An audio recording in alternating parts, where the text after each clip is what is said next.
안녕하십니까. 유통관리사 2급 유통정보 오늘 첫 번째 시간인데요. 먼저 우리 학습을 하기 전에 간단하게 이 4과목 유통정보에 대한 과목에 대한 내용을 좀 소개를 해볼까 합니다. 일단 20문항이 출제되고 있죠. 여러분 다 아시다시피 특히 이제 1장인데요. 사실 1장이 이제 출제 비중을 좀 본다면 한 25% 정도 나옵니다. 이거 말고도 이제 제 챕터 2는 지식경영이에요. 요거는 이제 10% 이하입니다. 10% 이하. 세 번째, 유통정보기술, 주요 유통정보기술.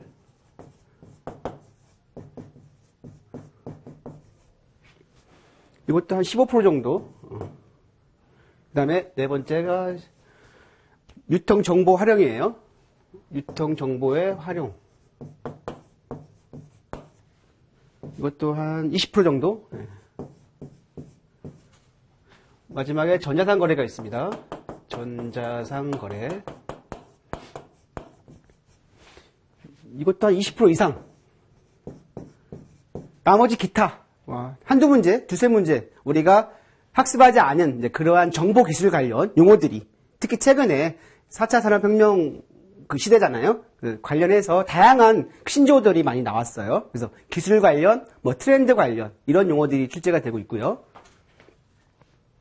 그래서 이제 우리가 특히 이 과목은 좀 암기 과목이라고 좀 이해하셔도 상관없어요. 다만 이제 1과목 그 유통물류 일반관리 이 부분하고 중복되는 내용들이 좀 꽤 있어요. 그러다 보니까 1과목을 좀 충실히 해주시면 4과목은 어느 정도 같이 학습하는 효과가 있기 때문에 그래서 1과목과 4과목이 좀 중복되는 내용들, 예를 들면 SCM 관련 내용들이 있어요. 또는 유통정보와 기술, 물류용어 기술. 자, 그러면 처음 시작하는 그 내용인데요. 먼저 정보의 개념과 정보와 사회 관련 내용인데요. 먼저 1장의 처음 내용인데요. 시험에 잘 나와요. 기본적인 정보에 대한 여러분이 이해를 바탕으로 문제를 푸는 그런 패턴으로 나오는데요. 먼저 정보에 대한 정의를 먼저 보겠습니다. 어떠한 행동을 취하기 위한 의사결정, 이게 중요하죠. 의사결정을 목적으로 하여 수집된 각종 자료를 처리하여 획득한 의미 있고 유용한 지식이다. 네, 사전적인 의미라고 보시면 될 것 같고요. 그래서 이러한 정보는 어떤 사물, 상태 등 관련된 모든 것들에 대해 수신자에게 의미 있는 형태로 전달되어 불확실성을 감소시켜주는 것과 같이 이 수신자가 의식적인 행위를 취하기 위한 의사결정, 다시 한번 나오죠? 의사결정. 이 선택의 목적에 유용하게 사용될 수 있는 데이터의 집합을 의미합니다. 그래서 마지막 한 번 더 정보에 대한 내용, 이 부분. 정보는 인간이 판단하고 의사결정을 내리고 행동을 수행할 때 그 방향을 정하도록 도와주는 역할을 하는 것이다. 특히 이제 경영학에 굉장히 유명하신 분이 계세요. 기업가이면서. 피터 드러커가 있어요. 피터 드러커. 경영학자죠. 이분이 관련성과 목적성이 이렇게 얘기했습니다. 관련성과 목적성이 부여된 사실들. 부여된 사실들.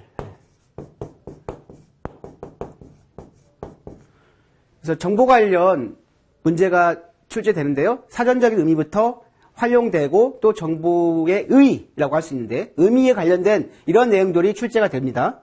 그래서 여러분이 정리를 해주실 필요가 있고요. 그래서 특히 정보는 가치가 중요합니다. 그래서 이 정보의 가치는 의사결정에 얼마나 가치 있게 활용을 하느냐에 따라 달려 있다. 특히 대부분의 의사결정은 우리가 이제 거래 처리보다요, 약간 분석 정보에 중점을 둬요. 참고로 분석 정보에 중점을 둔다. 네. 간단하게 첫 페이지에서 우리가 정보의 정의에 대한 내용들을 한번 살펴봤고요. 이제 이거 지우고요.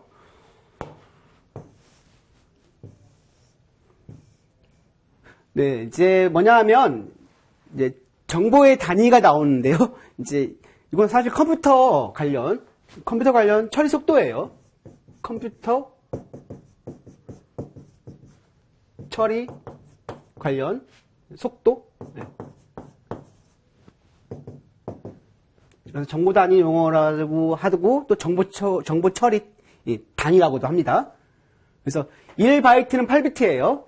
그러니까 컴퓨터에서 정보를 나타내는 가장 작은 단위가 비트예요. 비트. 그래서 비트가 8개가 모이면 1바이트가 되는 겁니다. 자, 비트가 가장 최소 단위예요.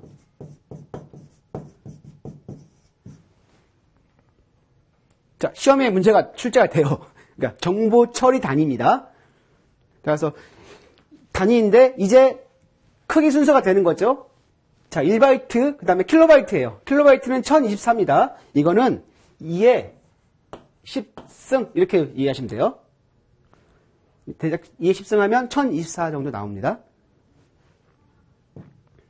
그 다음에 이거는 2의 10, 이거는 2의 20, 이거는 2의 30.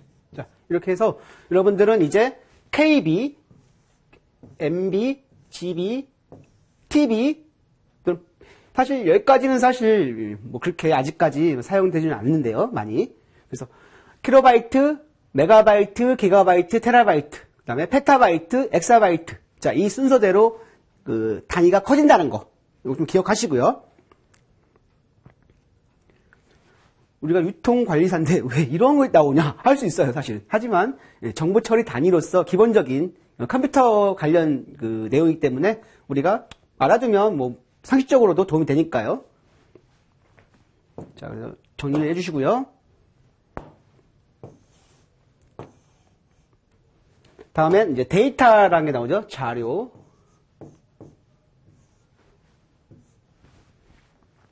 자, 정보 작성을 위해 필요한 데이터로 아직 특정 목적에 대하여 평가되지 않은 단순한 사실의 집합이다.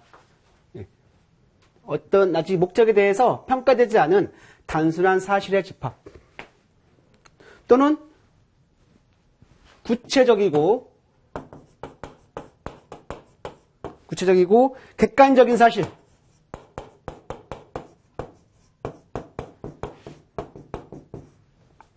또는 관찰 결과 또는 관찰 결과를 우리가 데이터라고 합니다.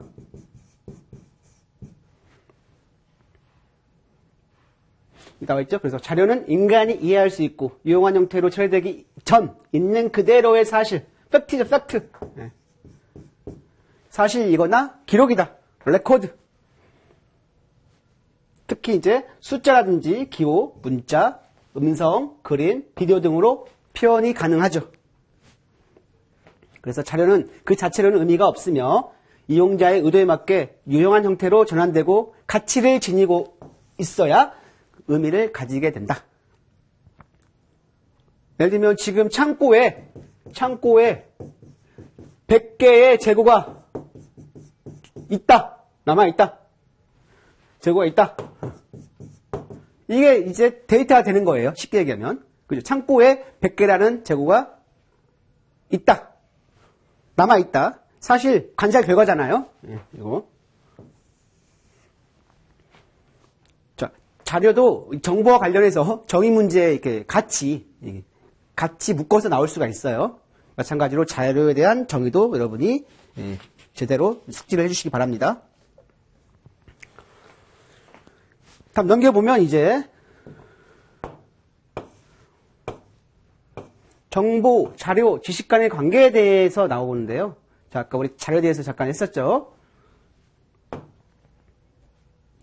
아까 임금이라든지 판매량, 유동인구, 출퇴근 시간 등 운용 개념이 없어요. 자체 목적이 없습니다, 아직. 그래서 이런 사실 자체를 의미하고요. 아까 말씀드렸듯이 숫자라든지 기호, 음성, 문자, 영상 등으로 표현이 가능합니다. 그래서 자료들을 사용자의 목적에 맞게 체계적으로 가공 정리된 것이 바로 인포메이션이라고 하는 정보예요. 자, 우리 가장 앞서서 먼저 했었죠. 정보에 대해서. 그래서 이제 정보와 지식의 좀 차이를 우리가 짚고 넘어갈 필요가 있다. 자, 난리지라고 하는 영어로 하면요. 그러니까 정보가 축적되어 체계화되고 한층 더 농축된 상태로 원리적, 통일적으로 조직되어 객관적 타당성을 요구할 수 있는 판단의 체계를 지식이라고 합니다. 그래서 간단하게 지식과 정보의 차이, 이것도 비교하는 문제의 출제가 될 수 있습니다. 그래서 기본적으로 정보는 단편적인 사고고요. 원인 또는 결과. 그리고 스태틱, 정태적이에요. 가치 판단의 정보 체계라고 정적인 거고요. 여기서는 다이나믹이죠. 네. 지식은 종합적 사고입니다. 정보는 스톡, 사고와 경험을 통해서 정보를 체계하는 것이고요. 지식은 플로우, 흐름이죠. 자, 지식 창조의 매개 자료. 자, 수동적이고 능동적이고. 이 차이를 좀 여러분이 개념 사전적인 거니까요. 특징하고 더불어서. 그래서 하나 추가하면 이 조합을 할 수 있는데 조합은 어떻게 하냐? 이거는 데이터하고 컨텍스트. 데이터 또는 컨텍스트. 자, 이거 문맥이죠, 문맥. 컨텍스트는 문맥, 맥락 이런 거죠. 자, 지식은요, 정보, 경험, 직관 이런 것들로 조합을 합니다. 그랬을 때 지식이 형성되는 겁니다. 자, 그래서 간략하게 지식에 대한 개념과 정보와 비교했을 때 어떠한 차이가 있는지 우리 또 정리할 필요가 있고요. 포인트 팁의 이제 기출문제죠, 사실은. 기출문제. 지식을 포착할 수 있는 기법들은 다양하지만 이제 우리가 시험으로 출제될 수 있는 패턴이라고 이해하시면 돼요. 인터뷰. 지식 개발자들이 전문가의 질의에 대한 응답을 수집함으로써 지식을 포착하는 기법. 자, 이는 개인의 암묵적 지식을 형식적 지식으로 전환하는 데 사용한다. 암묵적 지식과 형식적 지식은 지식 경영에서 한 번 더 할 겁니다. 거기 가서 자세하게 진행하겠습니다. 먼저 얘기하면 암묵적 지식은 아직 형식이 안 된, 체화되어 있는 거예요. 아직 표현이 안 된 겁니다. 형식적 지식은 표현이 될 수 있는 뭐 문서, 뭐 교과서, 매뉴얼 이런 거예요. 자, 이거는 이제 지식 경영에서 좀 더 구체적으로 학습하고요. 또 시험 나오는 문제 중심으로 가야 되니까 우리는. 그다음 두 번째 현장 관찰이에요. 세 번째는 브레인스토밍. 아이디어. 그렇죠. 도출시키는 그런 방법이죠. 자유롭게 아이디어를 생산하는 비구조적 접근 방법이다. 그러니까 어떤 형태에 정해져 있지 않아요. 스트럭처가 아니고요. 비정형이죠. 스토리. 그 다음에 델파이. 델파이는 이제 정성적 방법으로서 전문가 의견이죠. 전문가 의견. 여기 나와 있네. 전문가 의견을 수렴하기 위해서 사용되는 그러한 방법, 기법이라고 할 수 있죠. 자, 5가지 포착 기법. 자, 시험을 위한 그러한 패턴 문제죠, 이것도.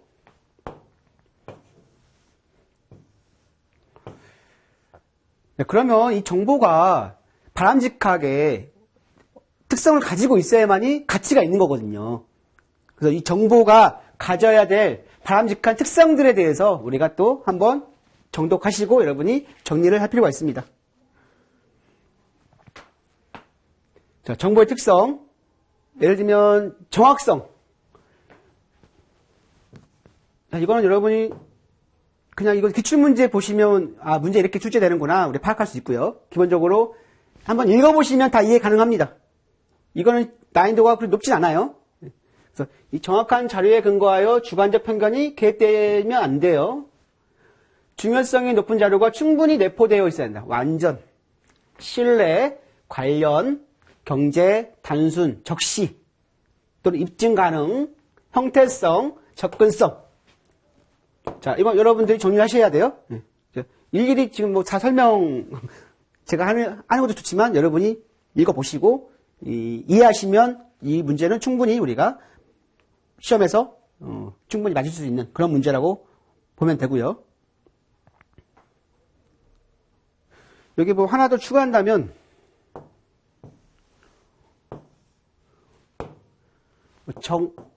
정량성? 이런 것도 있겠죠. 뭐. 그러니까 과다한 정보의 양은 정보의 효율적 이용을 저해하기 때문에 이 적절한 양의 그 공급이 필요하다. 그 얘기예요. 정보 과부하가 발생한다는 얘기예요. 너무 정보를 많이 공급하면 제대로 작동이 안 됩니다. 정보 과부하가 발생하기 때문에 그런 역작용이 발생합니다. 오히려. 그래서 정양성이에요. 적당한 양의 정보 공급이 필요하다. 자, 이렇게 해서 시험에 잘 나오는 내용 위주로 먼저 해봤고요. 그 다음에 정보의 직권화, 분권화. 자, 이건 개념만 갑시다. 개념만 보고. 자, 직권과 분권은요, 중앙으로 집권되어 있냐? 그러니까 최고 경영층에 집중되어 있느냐? 아니면 의사결정이 하위 계층까지 이게 분산되어 있느냐? 그 얘기예요.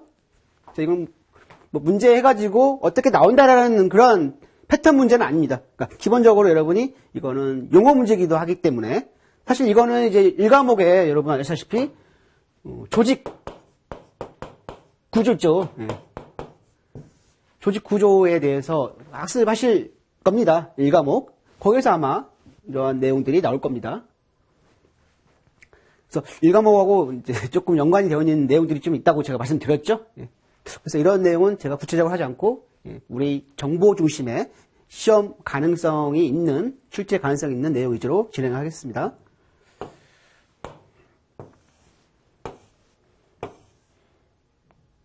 그래서 직권화가 유리한 조건이 있고 분권화가 유리한 조건이 있습니다. 아마 이 사회생활 하시는 분들은 기본적으로 직권과 분권에 대한 개념을 이해하실 겁니다. 그래서 그렇게 접근하시면 되고요. 암기하고 하지 마세요, 이거는. 이거는 이해하는 내용이에요. 이건 암기가 아니고 이해하는 내용이고, 물론 그대로 지문이 출제가 될 수 있어요. 대신에 암기보다 이해가 선행되어야 된다. 이렇게 이야기할 수 있고요. 네, 중요한 내용이죠. 네, 정보화 사회의 특징과 문제점인데 디지털 경제에 대해서 살펴보겠습니다. 자, 지금 시대는 디지털 경제 사회예요. 그렇죠? 이러한 디지털 통신, 네트워크, 그 다음에 컴퓨터, 소프트웨어, 기타 정보 기술에 기반을 둔 경제를 우리가 디지털 경제라고 합니다. 이러한 디지털 경제와 정보 경제에서의 상품을 우리가 정보제라고 합니다. 정보제. 네. 그래서 이 정보와 지식에 기반한 지식 기반 경제도 디지털 경제에 포함된다. 특히 이러한 디지털 경제는 이러한 새로운 경제적인 체계, 사회적 변혁, 그리고 새로운 비즈니스 모델 등 이런 것들이 요구되죠. 그럼 디지털 경제의 특징은 어떤 것들이 있을까요? 먼저 범위의 경제에 나오네요. 여러분 이거는 이제 우리가 또 규모의 경제하고 같이 볼 필요가 있죠. 사실 이런 용어들은 제가 자세하게 안 하겠습니다. 사실 이미 다른 과목에서 이미 저는 여러분들이 선수 학습을 했을 것으로 생각하고요. 특히 범위의 경제는 여러분 그 생각하세요. 한 기업이 여러 제품을 생산하는 것이 각각의 한 종류의 제품을 생산할 때보다 그 생산 비용이 더 적게 든다. 그래서 여러분 짬짜면 생각하세요. 짬짜면 또는 방카주랑스. 자, 이러한 것들이 범위의 경제 사례라고 할 수 있습니다. 특히 은행에서 보험 상품을 취급하잖아요. 판매를. 근데 보험회사만 보험 상품을 하는 것보다 은행 상품과 보험 상품을 같이 팔면요, 이 생산 비용이 더 적게 든다. 그러니까 쓰는 비용의 면에서 많이 절약을 할 수 있다. 그 얘기죠. 그래서 짬짜면 또는 뭐 방카주랑스 이렇게 이해하시면 돼요.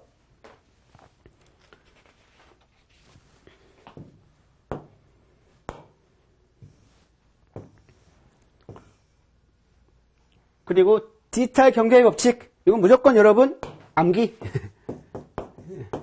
무어 18개월마다 2배로 증가한다. 메칼프 제곱의 비례, 서프 연동, 가치가 급증, 단절, 기존의 사회와는 전혀 다른 모습으로 사회가 되는 현상, 길더, 광섬유, 코어스, 조직의 복잡성 감성, 거래 비용 이론, 이렇게 해서 키워드만 딱딱 해서 여러분 무조건 암기하세요.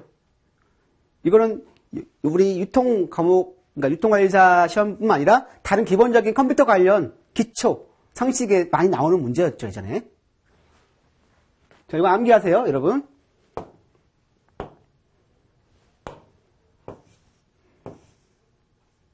그러면 지금 이러한 디지털 경제 시대에 이런 디지털 경제 성장으로 인한 변화가 발생하고 있는데 어떠한 변화들이 있을까요? 일단 인터넷을 통해서 정보 전달 속도가 커졌어요. 증대했죠. 고객에 대한 서비스 효율성이 증대, 인터넷을 통한 컨텐츠 전송 증대, 인터넷을 통한 물적 제품의 소매 거래 감소. 왜냐면 직거래가 높아졌기 때문에, 직거래 비중이 높아졌기 때문에 물적인 제품 소매 거래가 감소됐다. 영업 마케팅 비용 감소. 그래서 이건 여러분 마찬가지로 이런 문제는 사실 증과 감을 가지고 하면 돼요. 증가되는 게 짝꿍들 찾으면 돼요. 감소되는 것들 그런 거 잘 찾으면 돼요. 그러니까 단어를 모르면 이런 증가 문제, 그러니까 효과 문제, 장단점 문제 맞추기 어렵죠. 특히 용어 정리를 많이 하셔야 되고요.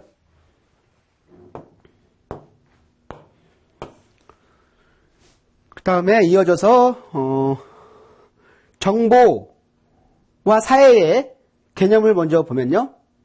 사실 이것도 우리가 지금 정보와 사회에 살기 때문에 굳이 여러분이 꼭 학습을 하지 않더라도 기본적으로 우리가 알고 있는 그런 일반적인 내용이라고 좀 보여지거든요. 그래서 이것도 여러분이 한번 정보와 사회의 특징을 한번 읽어보시면서 그냥 스킵 정도 하시면서 이렇게 그냥 하시면 될 것 같아요. 이 정보와 사회의 특성 해가지고 막 어떻게 문제가 출제된다 이렇게 유형화 시킬 수 있는 내용은 없거든요. 여기서 보면. 그래서 뭐 사회적 측면에서 특성이 있고요. 뭐 경제적 측면에서 특성이 있고요. 산업적 측면에서의 특성, 그다음에 기술적, 국제적, 소비자. 특히 이제 시험에서 나올 만한 것들이 뭐냐면 사회 문화, 그다음에 소비자 입장. 근데 소비자 입장 내용 이쪽 측면에서 내용이 나와야 되는데 이게 아니라 공급자 측면에서 얘기할 때가 있어요. 생산자죠. 그럼 이거 잘 찾으면 돼요. 이게 소비자 측면에서 이야기하는 게 아니라 공급자 측면에서 이야기하는 게 있어. 그런 문제들이 많이 있었어요. 과거 그 기출문제 보면은. 자, 그래서 이런 것들, 관점 측면이 누구냐에 따라서 이게 시험 문제가 이렇게 바뀌거든요. 지문에 그런 내용이 나오니까 일단 여러분 준비하시려면 기본적으로 어떻게 출제되는지 문항, 유형의 파악도 필요합니다. 아마 이 책 서두에 어떻게 학습하는지 간략하게 아마 저희가 좀 실어놨습니다. 교재 보시면 어떻게 학습해야 될지, 또 요즘은 워낙에 검색하면 잘 나오죠, 사실. 정보의 홍수 시대이기 때문에. 아까 말했지만 또 정보의 특성이 그러니까 너무 벌렁하면 이게 어떤 게 진짜 옳은 건지 헷갈릴 때가 있어요. 너무 많아도 그게 문제예요, 사실은.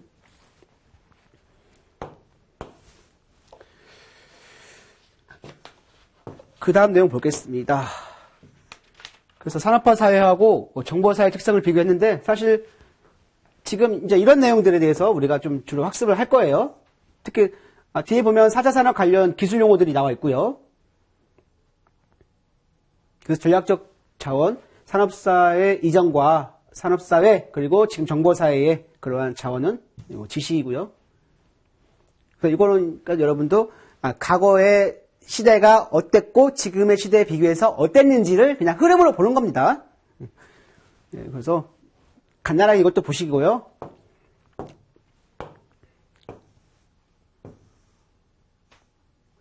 정보 탄생, 배경, 기본적으로 아까 했던 산업사회가 성숙해짐에 따라서 발생하는 그런 개인적인 사회적 욕구의 변화를 능동적으로 대처하기 위해 정보와 사회의 필요성이 증대되고 또한 이를 위한 정보통신기술, ICT 기술 이런 발달이 정보와 사회의 진전을 더욱 촉진시키게 되었죠. 네. 자, 이것도 여러분이 그냥 이렇게 됐다라는 거죠. 그래서 이것도 막 암기하고 그럴 게 없어요. 기본적으로 정보와 사회가 어떻게 탄생이 됐는지 그 흐름을 여러분이 좀 파악을 하면 되는 거예요, 이거는. 자, 이 내용도 과감하게 넘어가겠습니다. 자, 우리는 시험 중심이 돼야 되니까요. 출제가 될 만한 그런 내용 위주로 제가 진행을 하겠습니다. 특히 이제 정보에 따른 기업 환경의 변화가 다양하게 있는데요. 일단 글로벌 시장 체제에 가서 지금은 어떻습니까? 우리 한류 굉장하죠? 글로벌 시장에서 다양한 분야에서. 그리고 소비 패턴의 다양화와 고급화. 이건 사실 너무 오래전 90년대 후반, 2000년 초 지나서 쭉 됐죠. 예, 다양화되고 고급화되고 욕구가 다 다르고 개성이 강하고 다 이런 용어들이죠.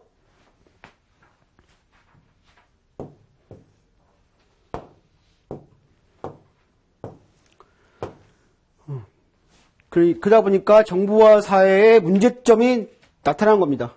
그러니까 얘기했지만 정보 과잉 현상이 일어나고 정보의 독점 형태가 또 일어나고 사생활 침해 현상이 증가하고 정부기술이 발전하지 못한 일부 국가들은 문화적 정체성을 상실할 수가 있습니다. 사회 전체가 단일 네트워크로 묶이다 보니까 이에 따른 사회적 위험 또한 증가하고 있다. 뭐든지 양지가 있으면 음지가 있는 거예요, 사실은. 그래서 적절하게 조율해가지고 협상을 통해서 이거를 원만하게 풀어가야 되겠죠. 네, 그래서 여기까지 해서 정보와 사회에 대한 그런 내용들을 좀 살펴봤고요. 네, 이제 유통정보혁명 시대인데요. 사실 혁명이란 건 뭡니까? 기존에 없던 것이 새로 발생하는 또는 새로운 걸 만드는 이걸 혁명이라고 하죠. 그러니까 지금은 다양한 기술 때문에 유통산업 분야에서도 다양한 혁명들이 일어나게 됐습니다.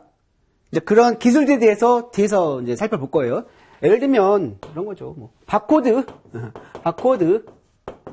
또는 포스, RFID 이런 것들로 인해서 유통산업에 혁명을 가져왔다. 간단하게 얘기하면요. 그다음 이렇게 이런 것들 때문에 창고 관리, 재고 관리, 진열 관리 이런 것들이 굉장히 선진화되고 굉장히 효율적으로 할 수 있다. 비용은 줄이면서 수익을 더 많이 가져오는. 그래서 유통혁명 시대도 이렇게 해서 정리를 하겠습니다. 자, 우리 시험 중심의 내용을 해야 되니까요. 제가 다시 한번 말씀드리지만 이런 것들은 한번 여러분이 읽어보시는 정도, 정독하는 정도로 마무리하면 될 것 같고요. 유통업에 있어서의 정보혁명이에요. 아까 제가 바코드라든지 포스, RFID 말씀드렸죠. 특히 IT 기술의 발전과 RFID 보급의 확대로 인해서 유통혁명이 일어났다. 그래서 여러분 RFID는 또 다른 부분에서 우리가 학습을 합니다. 주목되니까요. 일단 RFID 기억하시고요. 무선 식별 시스템이에요. 무선 주파수 식별. 그러니까 일정한 주파수 대역을 이용하여 무선 방식으로 원거리에서도 대상물을 분석하고 각종 데이터를 주고받을 수 있는 시스템이죠. 최근에 이제 바코드를 대체하는 그런 기술인데요. 아직까지 비쌉니다. 단가가 비싸기 때문에 굉장히 많은 곳에 보급하기는 좀 어렵고요. 일부 시범하기도 하고 어떤 산업에서는 많이 이용되기도 하고. 자, 이렇게 해서 RFID는 다음 주제에서 다시 한번 자세하게 하기로 하고요. 그리고 4차 산업과 유통이에요. 그래서 우리가 이제 4차 산업 관련해서 시험에 나올 만한 내용들은 뒤에 제가 다 실어놨습니다. 특히 AI, 빅데이터, 클라우드 등을 통해서 사람, 사물, 공간이 초연결되거나 초지능화되는 그러한 시대. 그래서 4차 산업혁명 시대죠, 지금이. 그래서 대표적인 기술을 보면요. 사실 이건 여러분이 전부 다 암기하셔야 돼요. 어쩔 수 없습니다. 이해도 이해도 상관없고요. 그러니까 너무 우리 주변에서 흔히 사용하는 용어이기 때문에 이렇게 어려운 건 없을 겁니다. 보면 아 이게 이거였구나 라고 우리가 금방 이해할 수 있습니다. 특히 빅데이터 이것도 뒤에 또 나와요. 중복이 되니까요. 가상현실 또는 증강현실, IoT, AI 자 이런 것들을 ICT와 접목하면서 유통산업을 포함한 다양한 분야에서도 접목시키려는 움직임이 늘어나고 있는 중이다. 특히 우리 이제 물류 현장에서 자동화, 무인화 또는 드론 이런 것도 다 포함됩니다.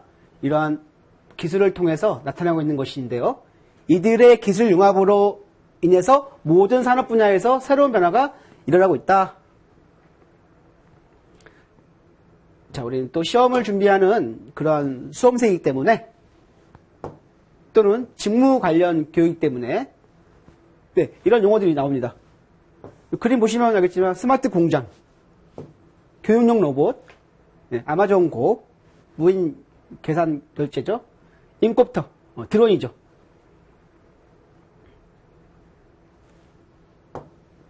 그래서 보시면 ICBM이라고 합니다. ICBM,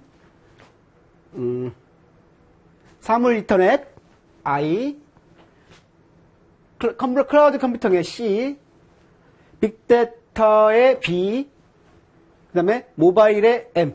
그래서 우리를 갖다가 ICBM이라고 우리가 이렇게 압축을 해가지고 이렇게 사용하죠. 약어로서. 그래서 여러분들이 해야 될 건 뭐냐면 바로 개념들 정리하는 겁니다. 사물 인터넷, 그 다음에 클라우드 컴퓨팅, 그 다음에 빅데이터, 그리고 인공지능, 그 다음에 블록체인,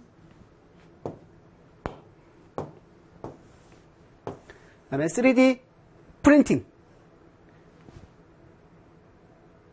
그래서 이 부분은 여러분들 제가 막 설명 구체적으로 하고 싶어도 또 뒤에 또 관련 용어들에 대한 또 주제가 나옵니다. 그때 이제 가면서 또 나오면 그때 용어에 대한 얘기를 할 것이고요. 일단 4차 산업혁명 기술에 대해서 여러분이 용어 정리를 해 주시면 되겠습니다. 그리고 이제 정보와 진전에 따라서 유통업태가 변하고 있는데요. 특히 시장 완전 개방된 이후 슈퍼마켓 등 소규모 점포의 비중은 크게 감소한 반면에 대형마트, 대형 할인점, 편의점, 특히 인터넷 쇼핑몰 등이 굉장히 성장이 컸죠, 그동안. 지금은 사실 온라인과 오프라인이 결합된 형태죠. 그래서 뭐 옴니 채널이라든지 또는 O2라는 이런 개념들, 이것도 뒤에 가면 또 내용이 나와요. 자, 오늘 첫 번째 시간이니까요. 간단하게 이런 용어들이 있다는 거 기억하시고요. 그리고 이러한 새로운 유통업태가 등장하고 있다라는 거죠. 특히 새로운 신유통업태들은 소비자 환경, 사회 환경, 기술 환경, 그래서 거시 환경과 미시 환경에 의해서 새로운 업태들이 계속 출현하고 사라지고 합니다. 아마 이것도 1과목에서 소매업태의 발전 과정에서 아마 이론이 나올 겁니다. 그래서 이번 차시는 여기까지 하고요. 다음 차시에 이어서 진행하도록 하겠습니다.